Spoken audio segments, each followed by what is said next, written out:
Hello मेरे प्यारे बच्चों। तो स्वागत है आपका हिंदी की नई कक्षा में।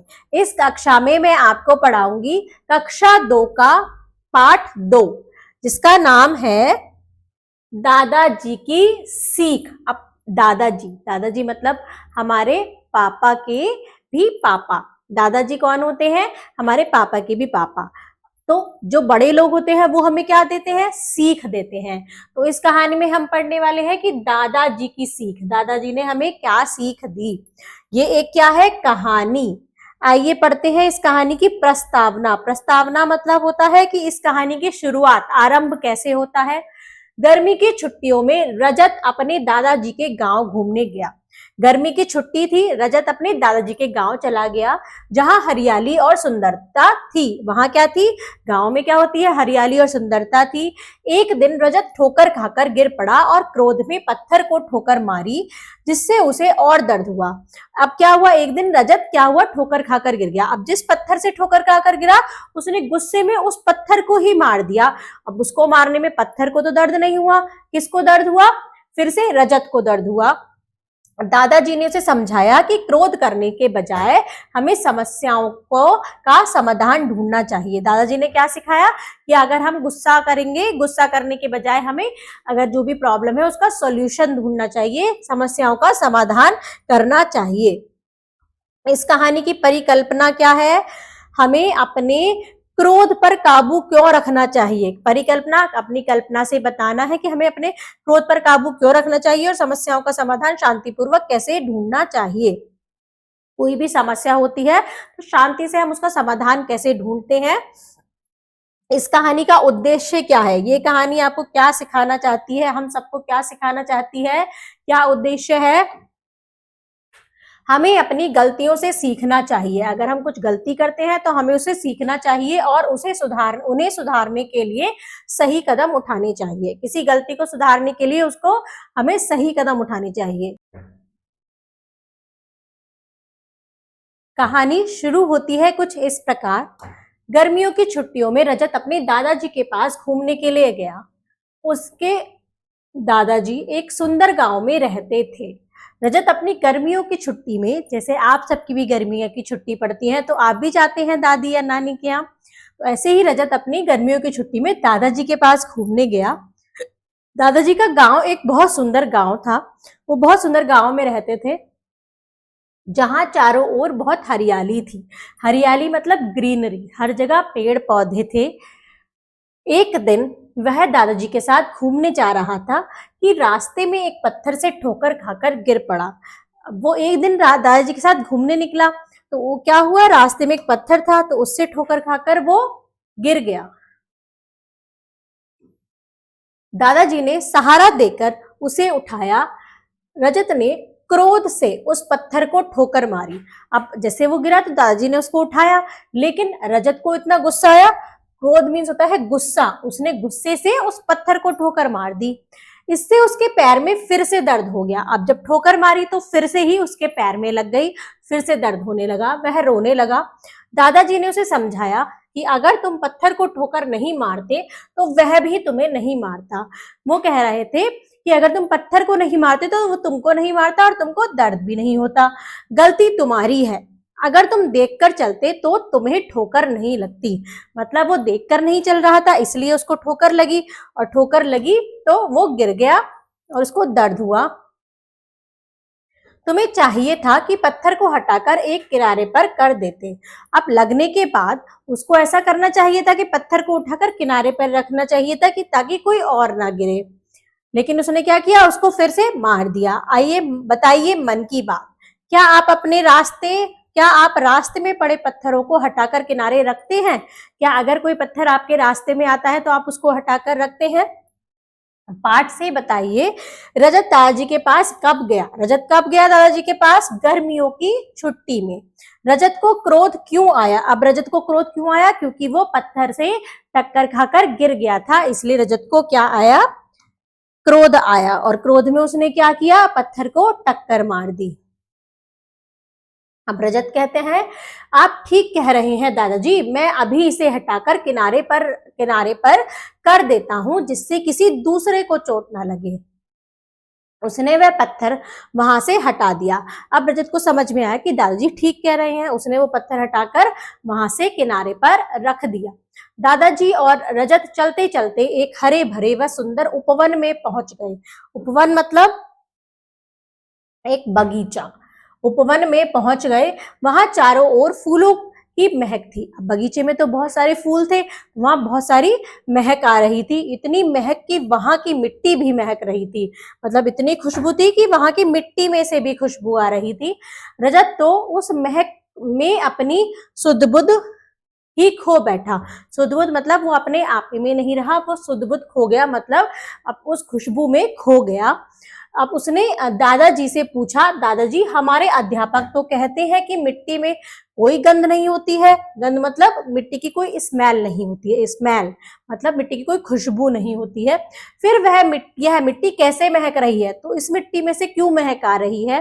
बेटा, यह सत्य है कि मिट्टी की अपनी कोई गंध नहीं होती, लेकिन जिस वस्तु के संपर्क में आती है उसकी गंध को अपना लेती है। अब दादाजी कहते हैं कि मिट्टी की अपनी कोई खुशबू नहीं होती है, लेकिन वो जिसके भी संपर्क में आती है, मतलब जिसके भी साथ आती है, जिसके भी साथ में होती है, उसकी गंध ले लेती है। यहाँ पुष्पों की गंध इतनी अधिक है कि उसने यह मिट्टी भी महक उठी है, उससे यह मिट्टी भी महक उठी है। पुष्प मतलब होता है फूल, तो यहाँ पर फूलों की खुशबू इतनी ज्यादा है कि उसकी वजह से मिट्टी में भी खुशबू आ रही है। दादाजी मैं आज बहुत प्रसन्न हूँ। अब कहता है रजत, दादाजी मैं बहुत प्रसन्न मतलब खुश, मैंने आपसे बहुत अच्छी बातें सीखी। दादाजी से उसने बहुत अच्छी बातें सीखी। मुझे लगता है कि अगर मैं भी अच्छे लोगों के साथ रहूंगा तो मेरा जीवन भी महकने लगेगा। अब रजत कहता है कि अगर मैं भी अच्छे लोगों के साथ रहने लगूंगा तो मेरा जीवन भी ऐसे ही महकने लगेगा, खुशबूदार और अच्छा हो जाएगा। रजत बोला, तुम बिल्कुल ठीक समझे। अब दादाजी कहते हैं, तुम बिल्कुल ठीक समझे बेटा। दादाजी ने खुश होकर कहा।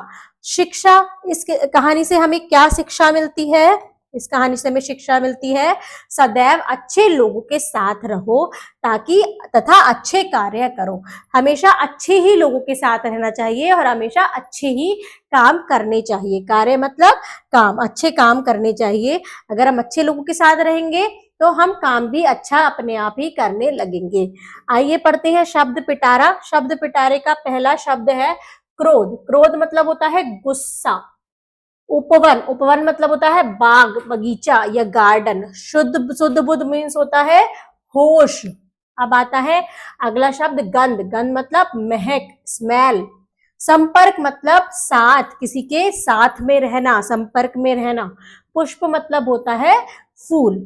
आइए बच्चों, अब करते हैं इस पाठ के अभ्यास प्रश्न, जिसमें लिखित प्रश्न है। निम्नलिखित प्रश्नों के उत्तर लिखिए। यहाँ पर कुछ प्रश्न दिए गए हैं, आपको उसके उत्तर लिखने हैं पाठ के अनुसार। पहला प्रश्न है, ठोकर लगने पर रजत ने क्या किया? ठोकर लगने पर रजत ने क्रोध से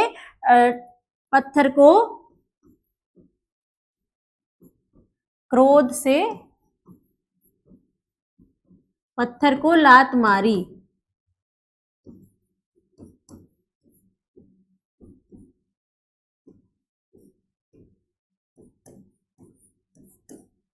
दादाजी के समझाने पर रजत ने क्या किया? दादाजी के समझाने पर रजत ने पत्थर को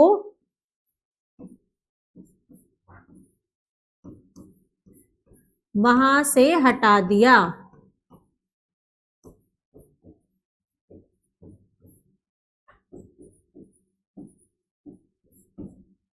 उपवन कैसा था? उपवन महक रहा था। किससे महक रहा था? मिट्टी की गंध से, फूलों और मिट्टी की गंध से महक रहा था। दादाजी की बात से रजत ने क्या सीखा? रजत ने सीखा कि हमें अच्छे लोगों के साथ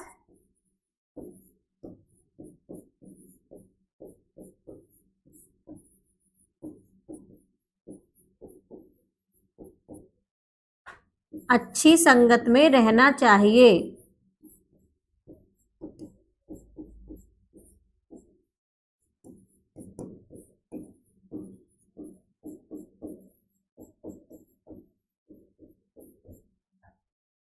आइए देखते हैं अगला प्रश्न। अगला प्रश्न है, नीचे कुछ अच्छी बातें दी गई हैं जो रजत के दादाजी ने उसे सिखाई, जिनका यह वह पालन करता है। आप इनमें से कौन कौन सी बातों का पालन करते हैं, उनके सामने हाँ और नहीं लगाकर लिखकर बताइए। आपको ये अपने अनुसार करना है, मैं इसको अपने अनुसार भर के बताती हूँ। बड़ों का आदर करना चाहिए या नहीं, या आप करते हैं या नहीं? हाँ। अपना काम समय पर करना चाहिए। हाँ। कभी भी झूठ नहीं बोलना चाहिए। हाँ, ये सब आपको अपने अनुसार भरना है अपनी पुस्तक में। औरों की सहायता करनी चाहिए। सबके साथ प्यार से बात करनी चाहिए। हाँ, किसी के साथ बुरा व्यवहार या बुरे से बात नहीं करनी चाहिए। कभी किसी से झगड़ा नहीं करना चाहिए। हाँ, इसको आप अपने अनुसार अपनी पुस्तक में भरेंगे। आइए चलते हैं अगले प्रश्न पर। अगला प्रश्न है, सही उत्तर के सामने सही का चिन्ह लगाइए। रजत छुट्टियों में किसके पास घूमने गया था? दादाजी के पास घूमने गया था। रजत किससे ठोकर खाकर गिर पड़ा? पत्थर से ठोकर खाकर गिर पड़ा। दादाजी और रजत चलते चलते कहाँ पहुंचे? उपवन में पहुंचे। किसकी महक से रजत सुध-बुध खो बैठा? मिट्टी की महक से रजत सुध-बुध खो बैठा। आइए चलते हैं अगले प्रश्न पर। अगला प्रश्न है मौखिक। रजत को ठोकर लगने पर दादाजी ने क्या समझाया? रजत को ठोकर लगने पर दादाजी ने समझाया कि तुमको क्रोध नहीं करना चाहिए और तुमको इसको मारना नहीं चाहिए और इसे उठाकर साइड में रख देना चाहिए, जिससे कोई और इससे चोट खाकर ना गिरे। रजत ने उपवन में दादाजी से क्या पूछा? रजत ने उपवन में दादाजी से पूछा कि हमारे अध्यापक तो कहते हैं कि मिट्टी की कोई महक नहीं होती, लेकिन यहाँ पर मिट्टी क्यों महक रही है? मिट्टी के महकने का क्या कारण था? मिट्टी के महकने का कारण था फूल। वो फूल इतना महक रहे थे और मिट्टी उन फूल की संगत में रहकर महक रही थी। आइए पढ़ते हैं व्याकरण। उदाहरण के अनुसार भूतकाल, जो समय बीत चुका, की क्रिया से रिक्त स्थान भरिए। हमें रिक्त स्थान भरने हैं। एक हमारे लिए एग्जाम्पल दिया है, जैसे रजत अपनी सुध-बुध खो बैठा। बैठने का हमने भूतकाल में बदला बैठा। मैंने आज पुस्तक को पढ़ना। पढ़ना का भूतकाल क्या आएगा? पढ़ा। मैंने आज पुस्तक को पढ़ा। क्या तुमने अपना काम करना? करना का भूतकाल, क्या तुमने अपना काम किया? हमने सुंदर गांव देखना। हमने सुंदर गांव देखा। आइए चलते हैं अगले प्रश्न पर। अगला प्रश्न है, दिए गए वाक्यों में विशेषण शब्दों पर गोला लगाइए। यहाँ पर कुछ वाक्य दिए गए हैं। विशेषण शब्द क्या होते हैं? जो किसी चीज की विशेषता बताते हैं। जैसे दादाजी सुंदर गांव में रहते थे, इसमें गांव की विशेषता बता रहा है सुंदर। कैसा गांव है? सुंदर। तो हमें क्या करना है? सुंदर पर गोला लगाना है। वहां मीठे फल हैं। फल कैसे हैं? मीठे। रंग बिरंगे फूल भी थे। कैसे फूल थे? रंग बिरंगे। रंग बिरंगे फूलों का क्या बता रहे हैं? विशेषता बता रहे हैं। रास्ते में बड़ा पत्थर था। रास्ते में कैसा पत्थर था? बड़ा पत्थर था।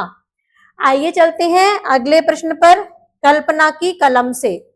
आपके घर जब कोई अतिथि आता है तो आप उनका आदर सत्कार किस प्रकार करते हैं? आपको कल्पना करके बताना है कि अगर आपके घर कोई अतिथि मेहमान आता है तो आप उसका आदर सत्कार कैसे करते हैं।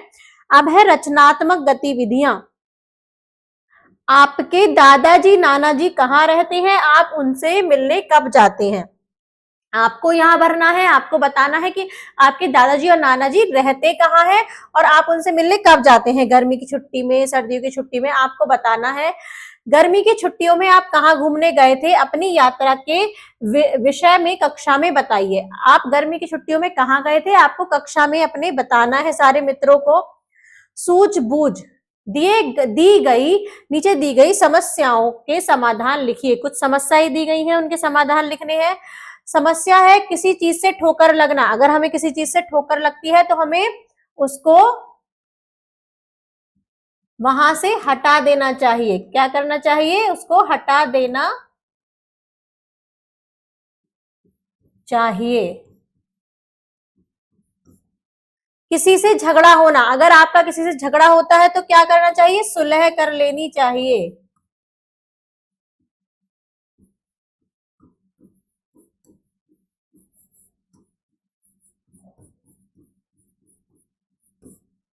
किसी दोस्त का खिलौना जाना, अगर आपसे किसी दोस्त का खिलौना टूट जाता है तो आपको माफी मांगनी चाहिए। क्या करना चाहिए? माफी मांग लेनी चाहिए।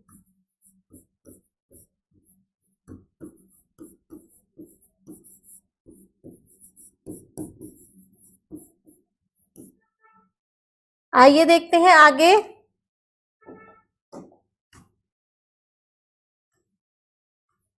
पाठ से प्राप्त विचार, हमें इस पाठ से क्या विचार प्राप्त होते हैं? हमने सीखा कि समस्याओं का समाधान सोच समझकर करना चाहिए और अच्छे लोगों के साथ रहकर जीवन में सकारात्मकता लानी चाहिए। अगर हमारे सामने कोई समस्या आती है तो उसका समाधान हम सोच विचार कर करेंगे तो सब अच्छा होगा, और अच्छे लोगों के साथ रहेंगे तो हमारा जीवन भी सकारात्मक हो जाएगा, अच्छा हो जाएगा। जीवन मूल्य क्या है बच्चों? इस कहानी से हमें शिक्षा मिलती है कि हमें अपने क्रोध पर नियंत्रण रखना चाहिए और समझदारी से काम लेना चाहिए। अगर हमें गुस्सा आता है तो हमें उस पर नियंत्रण रखना चाहिए और सूझबूझ समझदारी से काम लेना चाहिए।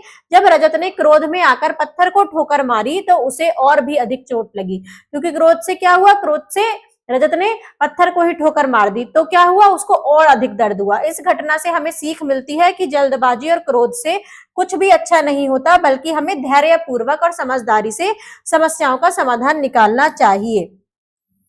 आइए देखते हैं कड़ी जोड़ो। कड़ी जोड़ो है, दिए गए वंश वृक्ष में अपने संबंधियों के नाम लिखकर उनको उसे पूरा कीजिए। यहाँ पर आपको वृक्ष में क्या भरना है? अपने संबंधियों के नाम लिखने हैं और उस वृक्ष को पूरा करना है। जैसे आपके माता पिता, भाई बहन, दादा दादी, इस वृक्ष में आपको उनके नाम लिखने हैं और इसको पूरा करना है। धन्यवाद बच्चों।